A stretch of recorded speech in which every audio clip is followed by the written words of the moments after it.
She pushed me away and said, "Don't touch me tonight." So I said, "Not ever," and walked out at dawn. No warning. No second chances. My wife's a divorce attorney who destroys husbands for a living. She just never expected to wake up and find hers already gone. What I discovered about her hidden life. She should have been more careful about who she married. My name is Daniel Simmons.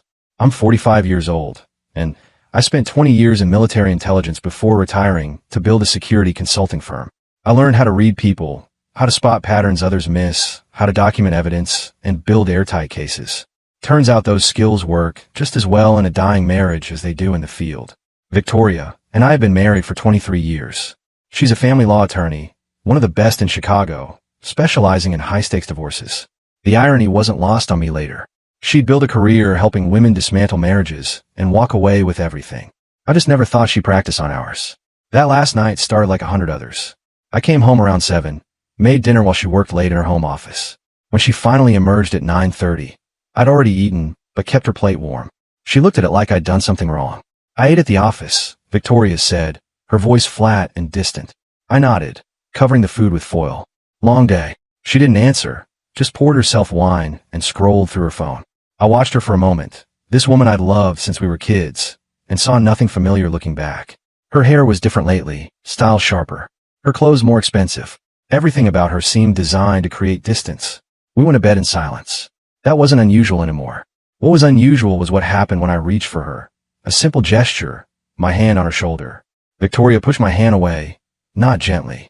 There was force behind it, frustration, maybe even disgust. She turned to face me in the darkness, and I could see her expression clearly in the moonlight coming through the window. "Don't touch me tonight, Daniel." Her voice was cold, measured, final. Something shifted in my chest. Not heartbreak. I'd felt that already 1,000 times over the past 3 years. This was different. This was clarity. I sat up slowly, looked at her for a long moment. "Not ever," I said quietly. She blinked, confused. "What? You heard me." "Not ever. I'm done." Victoria scoffed, rolling back over. "You're being dramatic. Go to sleep." But I didn't sleep. I lay there in the dark, listening to her breathing even out, watching the ceiling fan spin slowly above us. By 3 a.m., I made every decision I needed to make. By 4, I was in the kitchen, packing a single bag with essentials. By 5, I was dressed and standing at the door. I didn't leave a note. Didn't take anything that could be argued over later. Just my documents, my laptop, and the clothes on my back. The wedding ring went in the drawer next to receipts she never looked at, insurance papers she never read, documents she signed without question because she trusted me to handle the boring details. That trust was about to become her biggest mistake. I walked out at dawn while she still slept, pulled out of the driveway in my car, the one in my name alone, and drove to a motel 30 miles outside the city. I didn't feel sad. I didn't feel angry. I felt free for the first time in years. What Victoria didn't know, couldn't know yet, was that I'd been preparing for this moment for 11 months. Every document signed, every asset protected, every conversation recorded. She taught me well over the years, listening to her strategize her clients' divorces over dinner. She just never realized I was taking notes. The sun was rising as I checked into the motel. My phone was off. My accounts were secured. My future was finally my own. Let her wake up to an empty bed. Let her wonder where I went. Let her make her calls and spin her stories. By the time she figured out what happened, it would be far too late to stop it. The motel coffee tasted like regret and burnt rubber, but I drank it anyway. Sitting on the edge of a bed that wasn't mine, in a room that smelled like industrial cleaner and other people's problems, I finally allowed myself to think clearly. Victoria would be waking up soon. Maybe she already had. I imagined her reaching across the bed, finding empty space, assuming I'd gotten up early for a run or to make breakfast like I always did. It would take her a while to notice my clothes were gone, my laptop missing, the drawer where I kept important documents emptied. My phone sat face down on the nightstand. I turned it back on an hour ago, but left it on silent. 23 missed calls already. 15 texts. I didn't need to read them to know what they said. "Where are you? This isn't funny. Call me now." Classic Victoria. Not worried about me. Worried about the disruption to her routine. I opened my laptop and logged into the secure portal I'd been building for months. Everything was there, organized, documented, ready. But before I reviewed my own preparations, I needed to check something that had been bothering me for weeks. 3 months ago, I'd noticed a discrepancy in our tax documents. Nothing major, just a line item that didn't match our joint accounts. Victoria handled most of our personal finances, claimed it was easier since she dealt with legal paperwork all day. I trusted her. That was my first mistake. I'd spent the last 12 weeks quietly digging, using skills the military had taught me about following paper trails. What I found was a separate account at a different bank. An account Victoria had opened 4 years ago in her name only. An account she'd been steadily funding from her bonuses and partnership distributions. $147,000. Hidden. Prepared. Insurance. She'd been planning her exit long before I started planning mine. I stared at the account statements I'd obtained through less than legal means, feeling something cold settle in my chest. Not anger, just clarity. She'd been methodically preparing to leave me while I cooked her dinners and waited up for her and believed her lies about late meetings. The irony was almost funny. We'd both been preparing to abandon ship, both gathering supplies and plotting escape routes. But I'd been more thorough. My phone buzzed. Victoria again. This time she'd left a voicemail. I debated listening, then figured why not. Might as well know what story she was telling herself. Her voice came through, sharp and irritated. Daniel, I don't know what kind of game you're playing, but it's not cute. You need to come home. We have the Henderson meeting tomorrow, and I need you to review the security assessment for their estate. Call me back. Not where are you? Are you okay? What's wrong? Just logistics. Business. The meeting she needed me for. I deleted the voicemail and pulled up the file marked evidence. Inside were 11 months of documentation. Not just financial records, but something more damaging. Something I'd started recording after a conversation with Jake, my best friend, who'd pulled me aside 6 months ago and told me something that changed everything. Victoria had tried to seduce him at the company Christmas party 2 years ago. Jake hadn't told me at first, wanting to protect me, hoping it was just drunken stupidity she'd regret. But when he saw how cold things had gotten between us, how she treated me like furniture instead of a husband, he couldn't stay quiet anymore. I'd started recording after that. Not illegally, not with hidden cameras, but simply documenting my own experiences in my own home. Video journals, essentially. Me talking to a camera in my office about what happened each day. Her dismissals. Her coldness. The nights she pushed me away. The moments she spoke to me with contempt. 27 recordings in total. Each one time-stamped. Each one showing a man slowly realizing his marriage was already over. My phone buzzed again. This time it was a text from Emily, our daughter. Dad, Mom says you left for a business trip without telling her.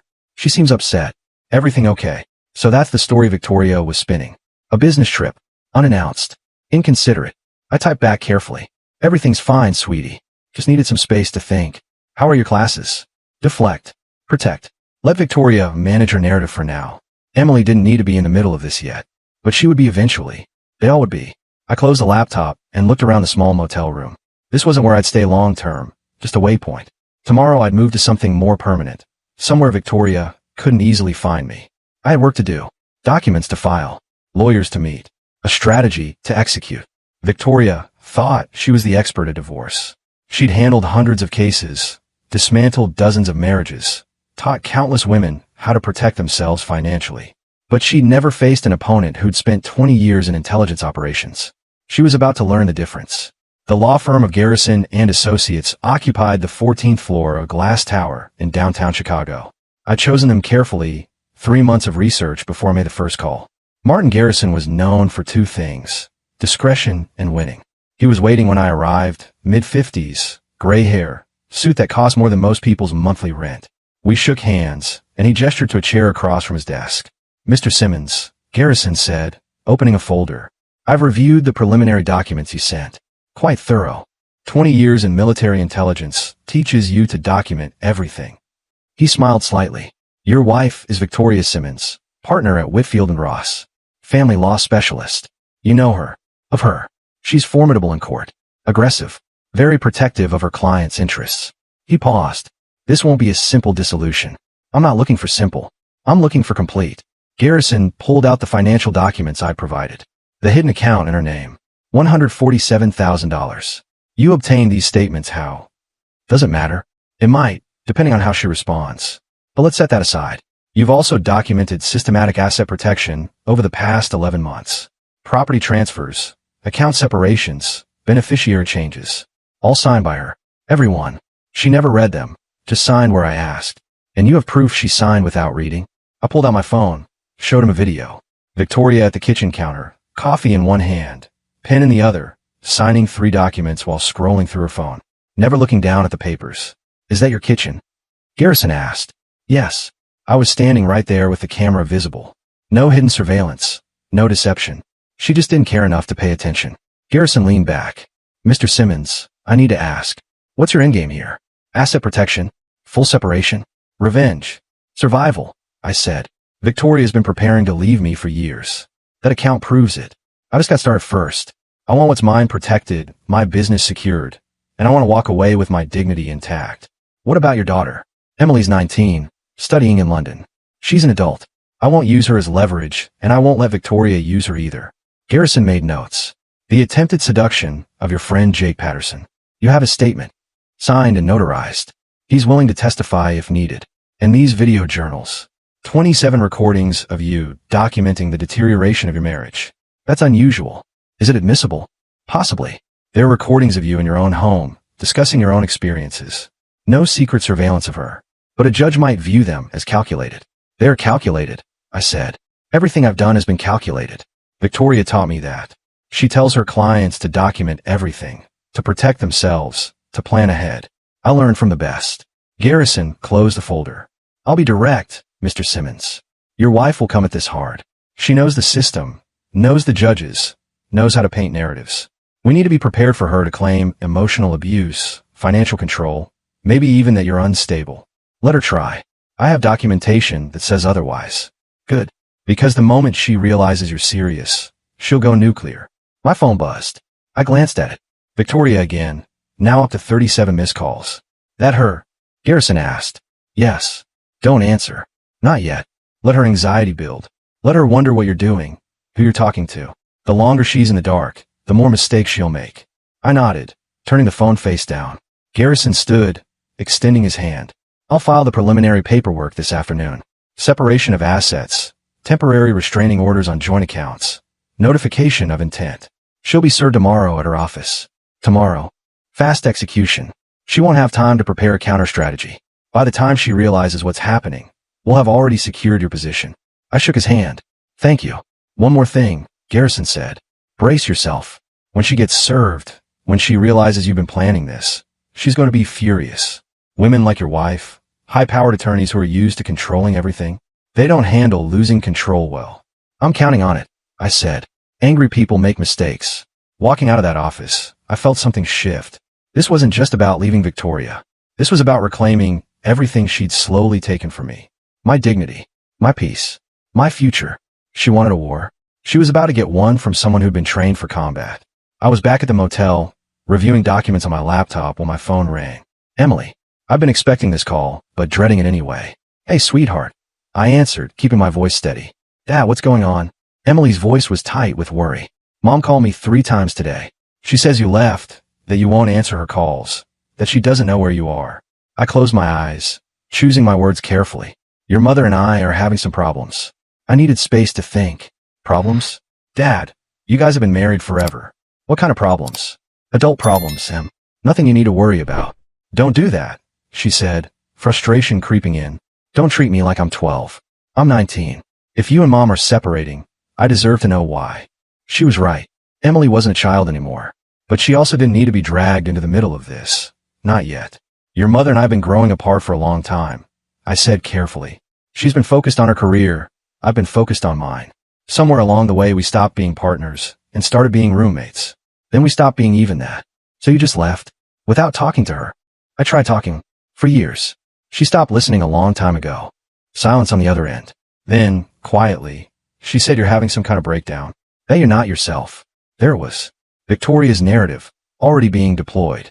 Paint me as unstable, as irrational, as someone who couldn't handle life, and just snapped. Do I sound like I'm having a breakdown? I asked. No, Emily admitted. You sound calm. Really calm, actually, which is almost scarier. I'm not breaking down, sweetheart. I'm breaking free. There's a difference. Mom said you took important documents, that you emptied drawers, that you're hiding something. I took my personal documents, my passport, my financial records, my business files, things that belong to me. She makes it sound like you stole something. I'm sure she does. Another pause. Dad, are you guys getting divorced? The question hung in the air between us. This was the moment. I could deflect again, buy more time, let Emily stay in the dark a little longer. Or I could give her the truth. Probably, I said. Yes. I heard her breath catch. God, I didn't think. I mean, I knew things weren't great, but we're good at pretending, Your mother and I. We've been pretending for a long time. Does she know that you want a divorce? She will soon. What does that mean? It means I'm handling things legally and properly. She'll be informed through the appropriate channels. You're serving her papers? Emily's voice rose. Dad, you can't just ambush her like that. Your mother is a divorce attorney. She knows exactly how this works. She's done it to dozens of husbands. She won't be surprised by the process. But she'll be surprised at you doing it. Good. She should be. Maybe she'll finally understand what it feels like to be dismissed and ignored. That's not fair, Dad. Fair. I felt anger rise for the first time. You want to talk about fair?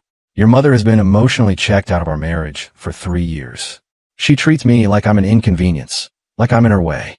She stopped touching me, stopped talking to me about anything that matters, stopped seeing me as a person. But I'm supposed to be fair. Silence.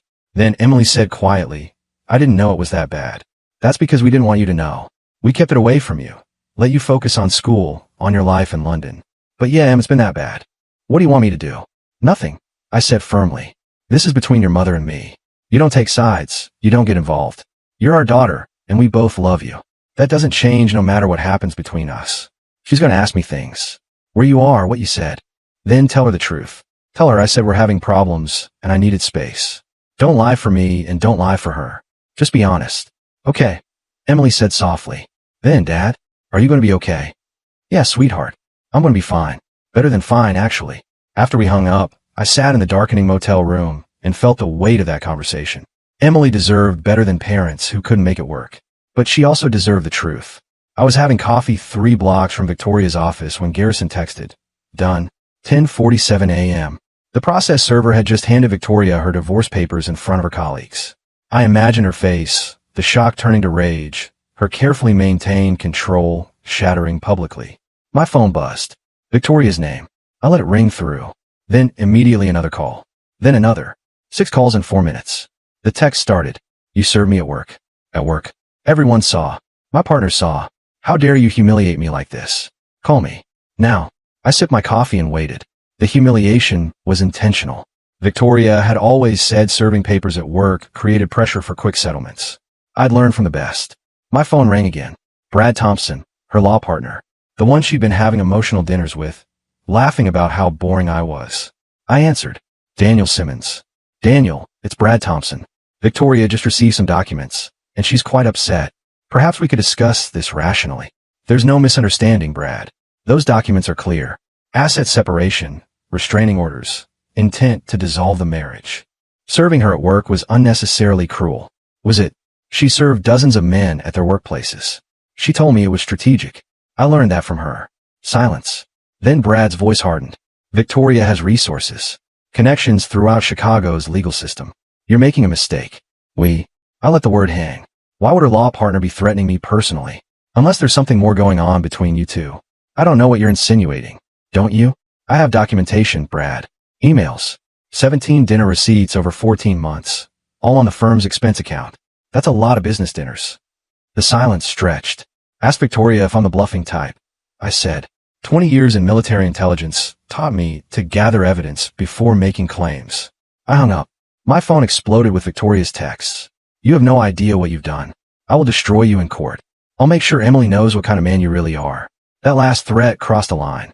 Using our daughter as a weapon. I typed one response. See you in court. Then I blocked her number. All communication through attorneys now. Every threat documented. Garrison called that afternoon. She's filed for emergency hearing. Tomorrow morning. Claims you've locked her out of all accounts. Left her destitute. That's false. She has her personal accounts, her salary, partnership distributions. I know, but she's painting a picture. We need documentation of her access by tonight. Already done. I'll send it within the hour. The next morning, I arrived at the courthouse early. Garrison met me outside with his briefcase. Stay calm. Don't react to anything she says. Eyes on the judge only. The courtroom was wood-paneled, formal. Victoria sat with Brad, looking composed but tense. When our eyes met briefly, hers were full of fury and disbelief. Judge Patricia Hernandez entered. We all stood. Be seated. This is an emergency motion filed by Mrs. Victoria Simmons. Mr. Thompson, you're representing Mrs. Simmons. Brad stood. Yes, Your Honor. My client was served without warning and has discovered her husband systematically locked her out of all marital accounts, leaving her without funds for basic expenses. Garrison stood smoothly. Your Honor, that's inaccurate. Mrs. Simmons has access to her personal account with $42,000, her partnership account, and personal credit cards. Mr. Simmons froze only joint accounts pending division. His client earns over $300,000 annually. She's hardly destitute. Judge Hernandez looked at Victoria. Mrs. Simmons, you have access to personal accounts? Victoria stood. Your Honor, while I have some accounts, my husband has taken control of marital assets accumulated over 23 years. Assets I contributed to building. Mr. Garrison, Your Honor, we have documentation that Mrs. Simmons hid $147,000 in a separate account. Never disclosed. Clear preparation for separation. Our client simply secured his assets upon discovering this. Brad jumped in. That account was for household emergencies. Then why wasn't it on their tax returns? Garrison asked. Judge Hernandez held up her hand. We're not trying the full case today. Mr. Garrison, joint accounts are secured. Temporarily, Your Honor. Given Mrs. Simmons's income, there's no emergency. The judge reviewed documents. Joint accounts remain frozen pending discovery. $5,000 monthly to Mrs. Simmons for expenses. Both parties submit complete financial disclosure within 30 days. Full hearing in 6 weeks. Outside, Victoria caught my arm. How could you do this? 23 years, Daniel. I looked at her hand, then her eyes. You had 3 years to treat me like I mattered. You chose not to. I never planned to leave you. Then explain the $147,000 you've been hiding. Her hand dropped.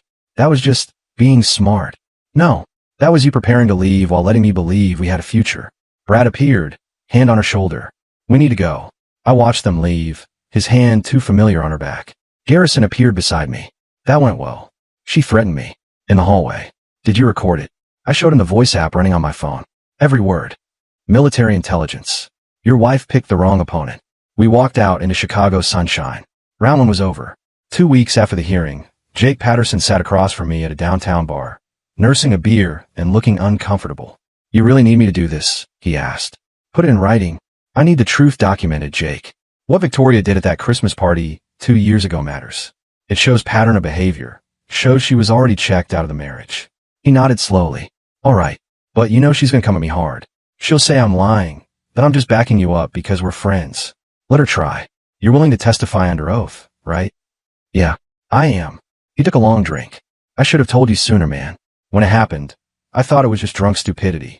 But watching how she treated you after that, how cold she got, I realized it wasn't a one-time thing. It was who she become. I pulled out my phone and opened the voice recorder. Tell me exactly what happened. Every detail you remember. Jake set down his beer and collected his thoughts. It was December 15th, 2 years ago. Your company holiday party at that hotel downtown. You left around 9 because you had that client emergency, remember? The security breach at the Thompson building. I remember. Victoria stayed. Said she wanted to network, catch up with people. I was at the bar around 11 when she found me. She was drunk, not falling down drunk, but definitely past her limit. Started talking about how you changed, how you used to be more fun, more spontaneous. What exactly did she say? She said, Jake, do you remember when Daniel used to laugh? Really laugh. Now he just goes through the motions. Then she got closer, put her hand on my chest, and said, I miss being with someone who actually wants me. My jaw tightened, but I kept my voice steady. Then what? She kissed me. Full-on kissed me. I pushed her back immediately, told her she was drunk and needed to go home. She laughed it off, said I was being uptight like you. Then she tried again, said we should get a room, that you'd never know. What did you do? I told her no. Firmly. I said she was married to my best friend, and this wasn't happening. She got angry then, said I was just like you, boring and predictable. She walked away and I left right after. I thought about calling you that night, but I figured she was just drunk and would regret it in the morning. Did she ever mention it again? Never. Next time I saw her, at your barbecue that summer, she acted like nothing happened. Super friendly. Asked about my wife, played the perfect hostess. That's when I knew it wasn't just alcohol. She was calculating. She tested boundaries, and when I didn't bite, she just moved on like it never occurred. I stopped the recording. I need you to write this down, sign it, get it notarized. Done. When? Tomorrow. Garrison's office. He'll take your formal statement. Jake leaned back, studying me. You're really going to war with her, aren't you? I'm protecting myself from someone who's been planning to destroy me for years. There's a difference. She's going to hate me for this. She's going to hate both of us. But at least we'll be telling the truth. The next day, Jake sat in Garrison's office and gave his formal statement. Every word recorded, transcribed, notarized. Victoria's attempt to seduce my best friend, documented and ready for court. Garrison reviewed it and smiled. This is good. Really good.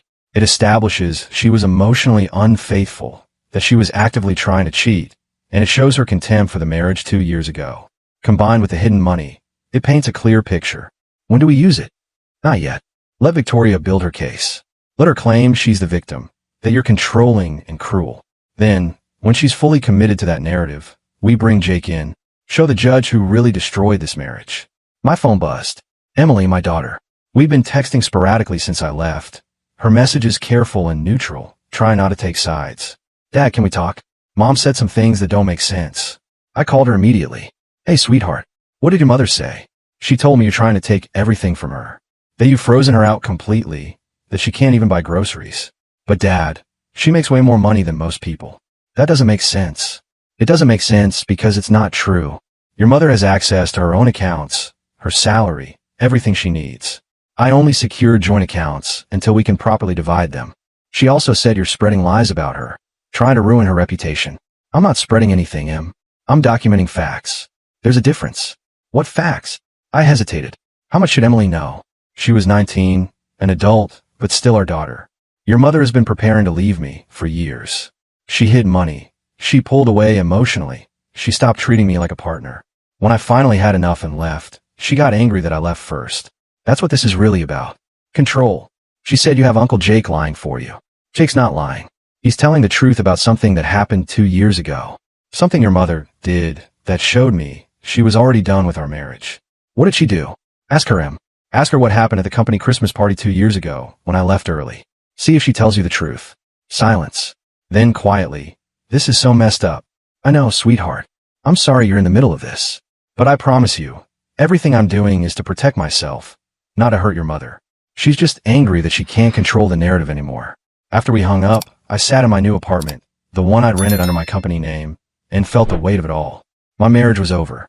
My daughter was confused. My wife was building a war campaign. But I had truth on my side. And in the end, truth was the only weapon that really mattered. 3 weeks into the separation, Garrison called with news. Victoria's financial disclosure came through. You need to see this. I met him at his office within the hour. He spread documents across his conference table, highlighting sections with yellow marker. Remember that hidden account? The $147,000. What about it? It's not the only one. Garrison tapped another document. There's a second account. A separate brokerage account in her name only, opened 6 years ago. Another, $83,000. I stare at the numbers. She's been hiding money for 6 years. It gets better. Look at the deposits. Regular monthly contributions, sometimes 2 or 3,000 at a time. All from her quarterly bonuses and partnership distributions. Money that should have been reported as marital income. How much total? Combined? $230,000.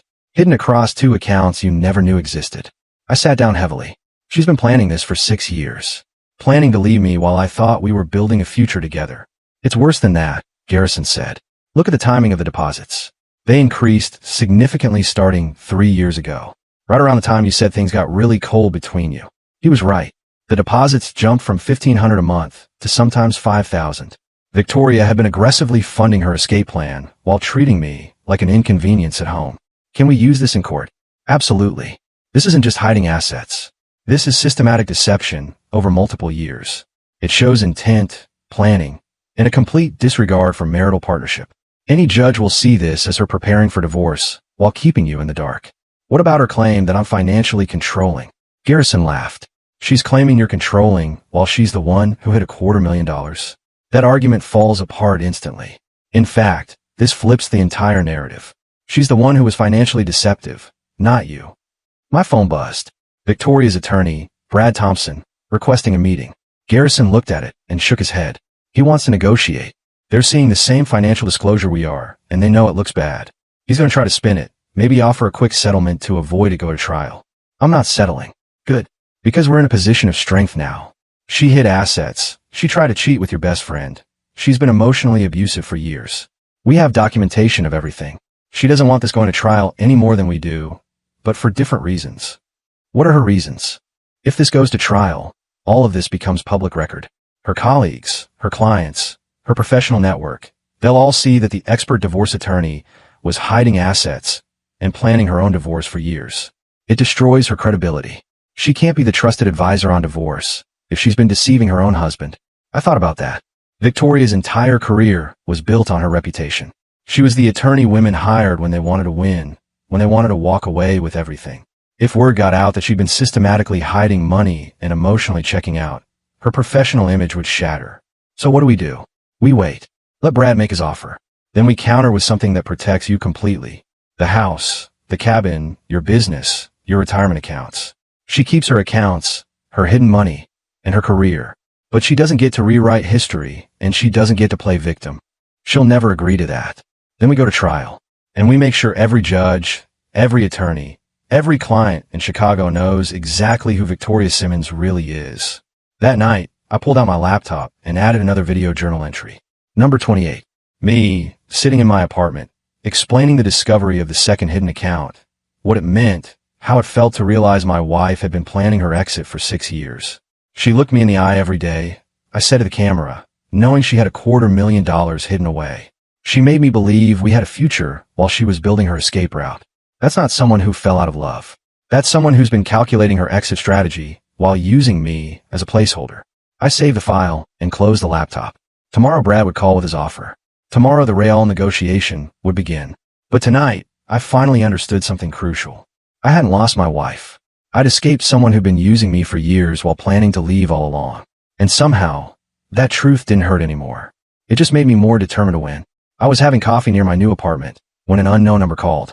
Woman's voice, hesitant but determined. Is this Daniel Simmons? Yes. Who's calling? My name is Jennifer Price. I was a client of your wife's 4 years ago. I saw the news about your separation. I need to tell you something about Victoria. We met the next day at a diner in Oak Park, away from downtown where Victoria had connections. Jennifer was late 30s, well-dressed, carrying herself with the confidence of someone who'd rebuilt after disaster. Thank you for meeting me, she said, ordering coffee with steady hands. This isn't easy to talk about. What do you want to tell me about Victoria? Jennifer pulled out a folder, sliding it across the table. 4 years ago, she represented me in my divorce. My husband and I had problems, sure, but nothing unfixable. Victoria convinced me otherwise. That's her job, to protect her clients. No. Jennifer's voice hardened. She didn't protect me. She weaponized me. She taught me how to destroy my husband, how to hide money, how to turn our kids against him, how to claim abuse that never happened. She gave me scripts for what to say in court, coached me on how to cry on command. I opened the folder. Emails from Victoria's address, laying out strategies that crossed every ethical line. How to falsify abuse claims. How to hide assets illegally. How to manipulate custody evaluators. Why are you showing me this? Because I destroyed a good man's life following her advice, Jennifer said, her voice breaking slightly. My ex-husband lost his business, his reputation, his relationship with our children. 4 years later, I'm drowning in guilt, and my kids barely speak to me because they figured out I lied. Victoria turned me into a monster.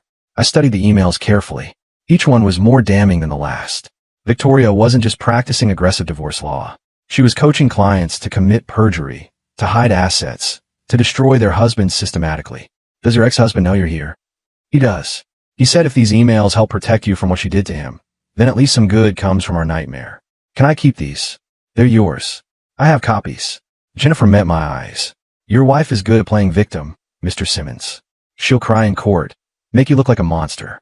But she's the one who's been making monsters out of her clients for years. Don't let her win. I spent an hour reviewing every email, every document Jennifer brought. Then I sent everything to Garrison. He called back within 30 minutes. Daniel, this is explosive. If these are authentic, Victoria could face ethics violations, possibly disbarment. They're authentic. I verified the email headers. The dates match Jennifer's case timeline. We need to be strategic. If we introduce this too early, Victoria claims they're fabricated. We wait until she's fully committed to her victim narrative. Then we bring Jennifer as a witness. That evening, I add another video journal. Number 29. Me explaining Jennifer's visit, what the emails revealed, what it meant about Victoria's character. She's not just my wife who stopped loving me, I said to the camera. She's someone who's been teaching women how to destroy their husbands for years. She coached them to lie, to hide money, to use their children as weapons. And when our marriage failed, she blamed me, made me feel inadequate. But I wasn't the problem. She was. 2 days later, Emily called. Her voice was different, harder. Dad, I asked Mom about that Christmas party. About Uncle Jake. What did she say? She said Jake's lying, that he's making it up to help you. But Dad, she wouldn't look at me when she said it. She kept changing the subject, getting angry that I'd even ask. That's not how innocent people act. I'm sorry you had to confront her about that. I also asked about the hidden money. The 2 accounts. She said it was just smart financial planning, that married people should have separate emergency funds. But she never told me about them, Em. That's the point. She hid them. Silence. Then, I think I've been believing her version because it's easier. Because accepting that Mom's been lying for years means our whole family was built on something fake. Not fake, sweetheart. Just broken. People break. Marriages end. That doesn't mean the good years weren't real. Were the good years? I thought about that. Yeah, there were. Before she became who she is now. But the woman I married, the woman who laughed and dreamed and made plans with me, she's been gone for a long time. After we hung up, I sat watching the sunset through my apartment window. Emily was starting to see the truth. That hurt, knowing our daughter had a face who her mother really was. But it was necessary. Tomorrow Garrison would file Jennifer's testimony. Tomorrow the real war would begin. But tonight, I felt something I hadn't felt in years. Not just peace. Vindication. Proof that my instincts weren't wrong, that the coldness and manipulation weren't my imagination. Victoria had shown me exactly who she was. I'd just been too loyal to believe it until I had no choice. The final hearing was scheduled for a Wednesday morning in late October. 8 months after I'd walked out. 8 months of legal battles, discovery fights, and Victoria's increasingly desperate attempts to control the narrative. Garrison met me outside the courthouse, carrying 2 briefcases. She wants to settle. Brad called this morning. They're willing to negotiate before we go in front of Judge Hernandez. What are they offering? She keeps the house, you keep the cabin and your business. Assets split 50-50. She drops all claims of financial abuse if you drop Jake's testimony and Jennifer's emails. No, I told them you'd say that. So here's our counter. You keep the cabin, your business, your retirement accounts, and the vehicles. She keeps her hidden accounts, all $230,000, her partnership in the firm, and her professional reputation. But she signs a statement admitting the accounts were hidden, and she doesn't contest anything publicly. She'll never agree. Let's find out. We entered the courthouse. Victoria was already there with Brad, looking tired and smaller somehow. 8 months of fighting had worn her down, stripped away the polish. When she saw me, something flickered in her eyes. Not anger anymore. Something closer to resignation. Judge Hernandez called us into her chambers for a preliminary discussion. I understand there's a settlement proposal. Garrison laid out her terms. Victoria listened, her face carefully neutral. When he finished, she looked at Brad, who nodded slightly. We'll agree, Victoria said quietly, with one condition. The videos, all 29 of them, stay sealed. They don't become public record. I considered that. The videos were my truth, my documentation of the marriage's collapse. But they were also deeply personal, raw moments of pain and realization. Agreed, I said. But you sign a statement acknowledging the hidden accounts and admitting you never disclosed them during the marriage. Victoria's jaw tightened. That damages my professional reputation. You damaged it yourself when you hid the money. Judge Hernandez intervened. Mrs. Simmons, Mr. Simmons is being generous. Given the evidence, if this goes to trial, the outcome could be far worse for you. The hidden accounts, the attempted infidelity, Ms. Price's testimony about your coaching clients to commit perjury. That's disbarment territory. Victoria's face went pale. Jennifer Price contacted him. With documentation, Garrison said calmly. Emails showing you advised her to falsify abuse claims, hide assets illegally, manipulate custody proceedings. You want that in open court. Silence stretched. Victoria looked at Brad, who gave her a small nod. Then she looked at me, really looked at me, maybe for the first time in years. Fine, she said. I'll sign. The paperwork took 3 hours. Lawyers drafting agreements, terms being negotiated, signatures being witnessed. By mid-afternoon, it was done. 23 years of marriage dissolved into legal documents and property divisions. Outside the courthouse, Victoria stopped me. Daniel, don't, I said. We're done. There's nothing left to say. I never meant for it to end like this. You didn't mean for it to end with you losing. That's different. She flinched. I wasn't always like this. I used to love you. Maybe. But you stopped a long time ago, and you didn't have the courage to tell me. You just waited for me to figure it out while you prepared your exit strategy. You pushed me away, she said, voice rising. You were always working, always focused on your business. I felt alone. I was working to build a life for us. And while I did that, you were secretly funding your escape. So don't blame me for your choices, Victoria. You made them. You hid the money. You tried to cheat. You coach clients to destroy their husbands. That's on you. I walked away before she could respond. Garrison was waiting by his car. How do you feel? He asked. Free. Finally free. For months later, I stood in a bookstore in Evanston, looking at a display of new releases. My book, The Silent Exit, When Walking Away Saves Your Life, sat prominently on the featured shelf. A memoir about emotional abuse, strategic departure, and reclaiming dignity. My phone buzzed. Emily, sending a photo of herself holding my book in a London bookstore. Proud of you, Dad. Proud you told your truth. I smiled. The book had been therapeutic to write, laying out the entire story without names, just experiences. How to recognize when marriage is over. How to protect yourself legally. How to document everything. How to leave with dignity.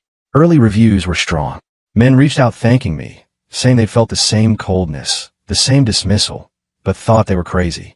Women reached out too, saying the book helped them understand their partners better, helped them see warning signs in their own relationships. Victoria had tried to stop publication, claimed it violated their settlement. Garrison shut that down quickly. The book didn't mention her name, didn't identify her specifically. It was my story, my truth, and I had every right to tell it. I heard through mutual friends that she'd left Chicago, taken a position at a firm in Denver, starting over where people didn't know her history. Emily visited her occasionally, maintained a relationship, but it was strained. As for me, I rebuilt. New apartment that became a house. New routines. New peace. I dated occasionally. Nothing serious, just rediscovering what it felt like to be wanted, to be seen. Jake stopped by one evening with beer and pizza. You good, man? Yeah, I said, meaning it. Better than I've been in years. Victoria reached out to my wife. Asked her to ask me to stop telling people what happened at that party. What did you tell her? That the truth isn't negotiable. She made her choices. She lives with them. We clinked bottles and I looked around my living room. My space. My life. My future. Victoria had taught me a lot over 23 years. How to be patient. How to be loyal. How to hope for the best in people. But walking away from her taught me something more valuable. How to recognize when loyalty becomes self-destruction. How to protect yourself from someone who stopped protecting you.